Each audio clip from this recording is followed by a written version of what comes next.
Se você é daqueles que não deixa passar nada, ficou doente, toma logo algum remédio que o primo, o irmão, o amigo indicou, fique esperto.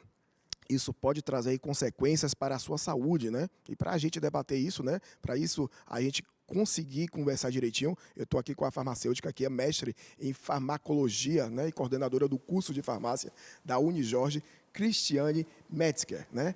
E aí eu já quero dar aqui as boas-vindas, muito boa tarde. Obrigado, Cristiane, né, para a sua presença aqui no programa Universo. E eu já pego logo o início aqui, né? Qual o principal perigo dessa automedicação que já virou meio que rotina para muitas pessoas? Boa tarde a todos, boa tarde, ouvintes. E é muito interessante esse tema, porque sempre a gente tem algum remédio, algum medicamento em casa, guardado, ou passa na farmácia, Sim, sim. vai lá, né, vai lá no balcão, vai lá e pega. Só que isso traz muitas consequências, principalmente porque esses medicamentos, eles interagem com outros medicamentos que porventura a pessoa pode estar tomando. E também, nem sempre, o medicamento que ele é prescrito para uma pessoa, ele vai servir também para aquela outra pessoa. As pessoas, elas têm idiosincrasias, têm constituições diferentes, a posologia é diferente, então ser um adulto, ser uma criança, ser uma pessoa de mais idade, a partir dos 60, todo o processo fisiológico do nosso corpo, ele muda. Então, uma dose que era para um adulto de 30 a 40 anos, para um idoso, essa dose pode se tornar tóxica e ser um perigo para essa pessoa. Então, o medicamento, ele precisa ser prescrito, ele precisa da orientação do farmacêutico de forma errada. As pessoas, infelizmente, vão até a farmácia, compram o medicamento que elas acham que podem comprar, e, principalmente, muitas vezes tomam do colega, do vizinho, do tio, do avô e pode, com certeza, trazer grandes consequências. E além de comprar o remédio por conselhos aí de amigos, de parentes e tudo mais, além de comprar o remédio, né, sem a prescrição médica, ainda tem a questão da dosagem, como você mesmo falou, né? Acaba tomando uma dose muito alta, ou então, tipo, toma a primeira dose, mas acha que não surtiu um efeito, que não melhorou, vai e toma uma outra dose, até num tempo, né, de um intervalo de tempo muito pequeno, e começa a fazer isso como uma rotina. E lá na frente, com certeza, nós vamos ter consequências. E a gente não fala só isso de medicamentos até que precisam realmente da prescrição médica, né? E de tarja preta e tudo mais. Nós falamos aí de remédios do cotidiano, né? Das pessoas que, como eu, têm, né, rinite alérgica, as pessoas que estão com febre em casa, um pouco febril, também já vai se medicar. Então, isso já virou meio que um hábito, meio que cultural das pessoas, e para tirar é muito complicado. A gente fala muito sobre esse estágio de, né, estou com um leve mal-estar e já vai automaticamente ali tomar algum remédio, né, o que foi dito ali pelo amigo, pelo vizinho, né, pelo próprio parente, ou remédio que já é acostumado pela família.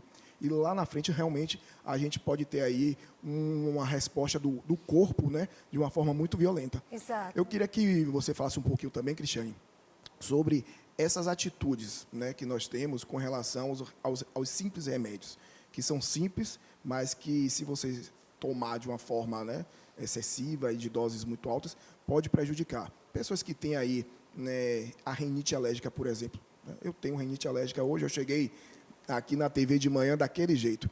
E aí já tem remédios que nós somos acostumados a tomar, certo? Mas as pessoas tomam, às vezes, como que eu falei, com uma dosagem errada, né? A gente que tem aí uma rinite, e até outras sensações também no dia a dia, uma sinusite.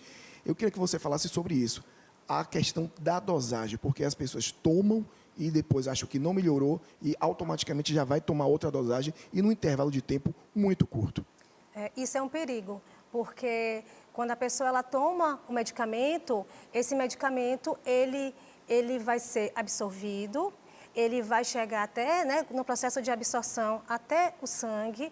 Lá ele vai sofrer um processo de distribuição, vai se ligar aos receptores e depois ele vai ser metabolizado, excretado. Só que isso leva um tempo. Então, existe para cada medicamento, para cada fármaco, melhor dizendo especificamente, um tempo para que isso aconteça.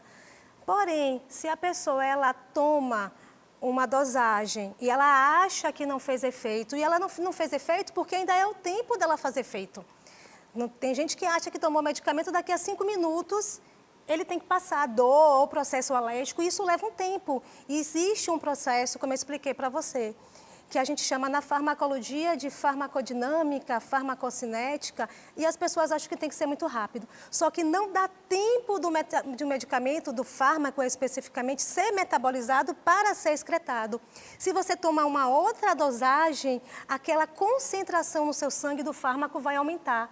E se essa concentração aumenta, esse fármaco ele pode se tornar tóxico e pode causar várias outras consequências. Justamente, isso que você está falando está acontecendo muito, e eu, né, em conversas, até na pesquisa da nossa produção, para a gente trazer esse assunto para debater junto com vocês, as pessoas estão nesse tipo de atitude muito com o paracetamol.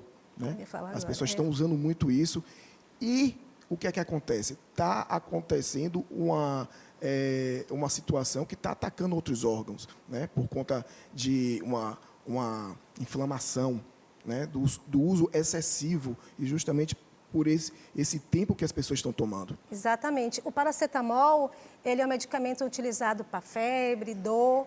Ele é um medicamento eficiente, eficaz, porém, no processo dele de metabolizar, ele tem algumas substâncias que são tóxicas para o nosso fígado. Então, a gente na farmacologia chama que ele é hepatotóxico, mas isso em elevadas concentrações. Sim. Se você usa o paracetamol e você usa de forma correta, e uma coisa importante, para você usar a concentração correta, depende do peso que você tem. Então, existe um cálculo entre o peso e a dosagem. E se você toma de forma aleatória, sem levar em consideração o seu peso, e sem levar em consideração que deve ter um tempo, esses metabólicos tóxicos que o paracetamol produz, na realidade, numa reação química que acontece no nosso corpo, ele vai aumentar e ele pode lesionar o fígado. Então, pode levar a uma hepatite fulminante. Em alguns países do mundo, o paracetamol é proibido, não é utilizado. Mas acredito que, se de forma correta, sim, ele é um medicamento benéfico, porém a gente precisa tomar cuidado com o paracetamol. Isso que você falou é interessante, porque a gente, né, vê muito esse tipo de atitude. Quando você chega na farmácia para comprar um medicamento, né, o atendente, o farmacêutico pergunta quantos miligramas. Qual é que tem aí? Né? Qual é que tem de miligrama? Vou pegar o maior. E nem sempre é assim, como você falou. Tem a ver com o seu peso também, com sua estrutura. E isso fica mais um alerta aqui. É importante a gente estar falando isso. Você, como farmacêutica, o que é que você hoje está acompanhando desse tipo de atitude, dessa questão meio que cultural das pessoas? Qual é a medicação hoje que meio as pessoas estão viciadas em se automedicar?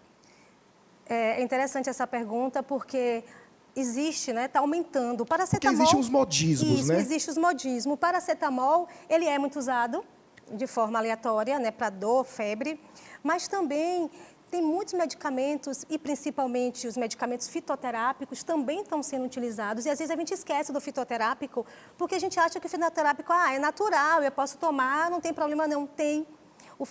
O fitoterápico, a estrutura dele é uma molécula, e ela vai interagir com o nosso corpo, e ela vai melhorar, piorar. Pode interagir um medicamento com o outro, e você potencializa o efeito daquele ou diminui o efeito daquele. Você toma um antihipertensivo e começa a tomar vários fitoterápicos e, de repente, seu antihipertensivo não funciona, porque aquele fitoterápico diminuiu a sua eficácia. A gente chama isso de interação medicamentosa. Então, os fitoterápicos estão sendo usados também de uma forma aleatória. A pessoa está triste, ela está depressiva, ela está com algum problema, alguma situação, e ela vai lá e compra um fitoterápico para ficar mais tranquila, achando que é natural. Os medicamentos para dores também, as pessoas se automedicam de uma forma assim aleatória, para dor muscular. Eu estou cansado, eu tive um dia muito estressante hoje eu vou comprar ali um relaxante muscular. Justamente.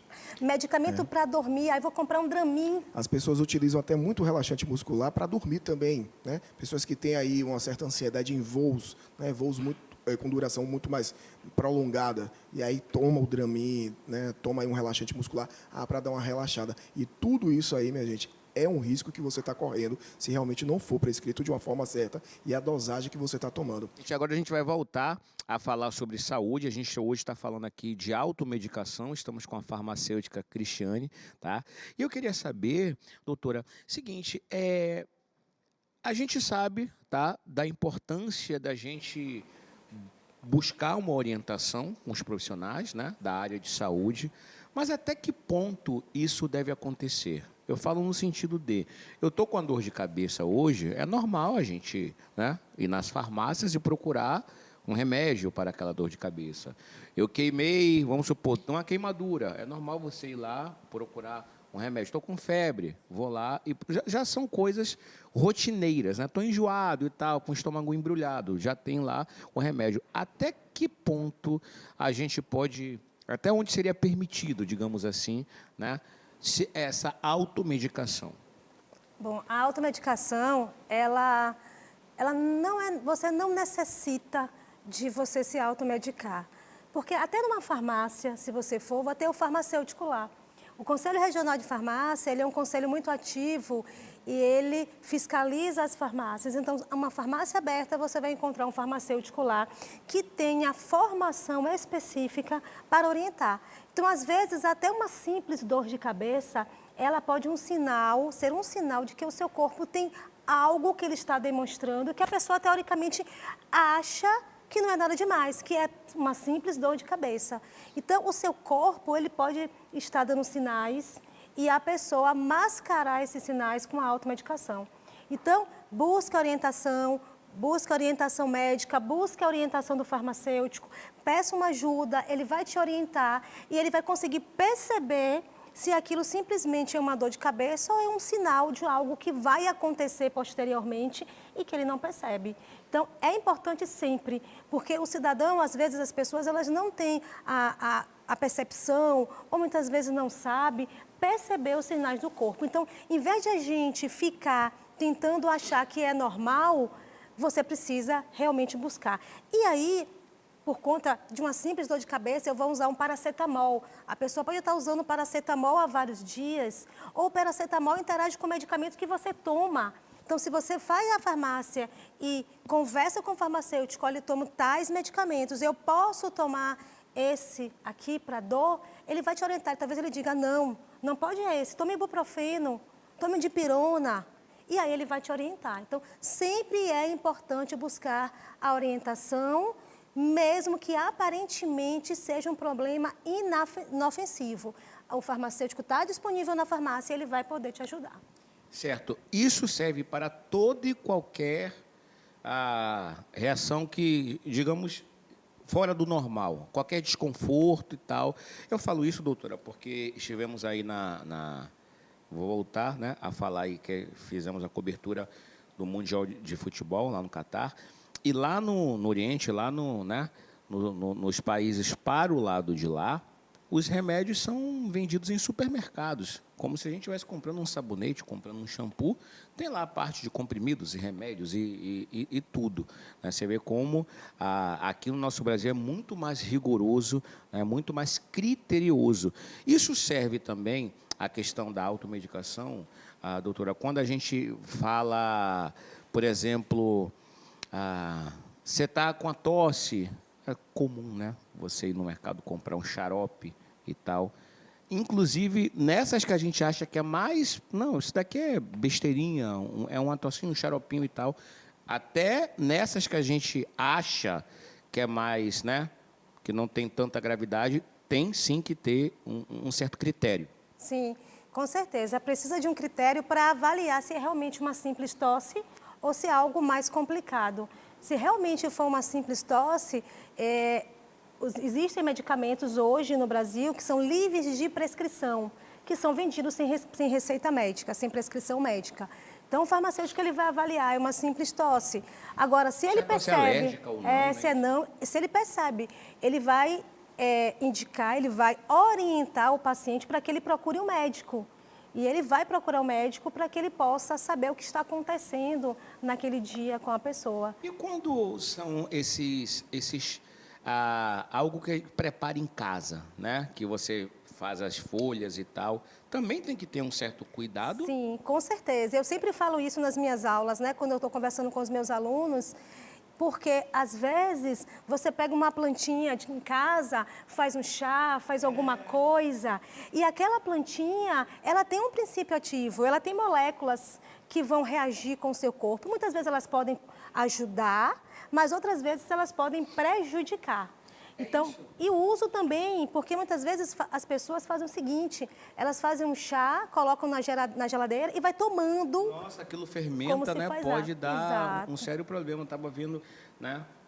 Olhando, pesquisando, e aí para pessoas que têm problemas, né, de insônia, por exemplo, indicando lá no que eu vi na internet, que as pessoas tomassem chá de folha de maracujá.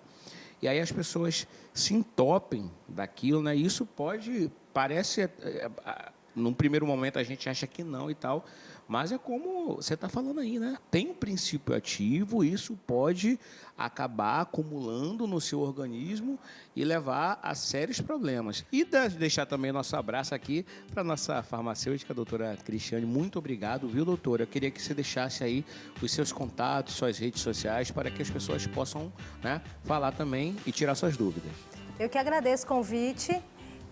Vou deixar aqui meus contatos. Então, uma orientação, não conseguiu falar com o farmacêutico lá na farmácia, estava muito cheio, pode mandar mensagem para o meu Instagram, vou deixar aqui para vocês me seguirem lá. Eu sempre também tenho uma plataforma de aulas online, onde disponibilizo cursos de farmacologia, fitoterapia.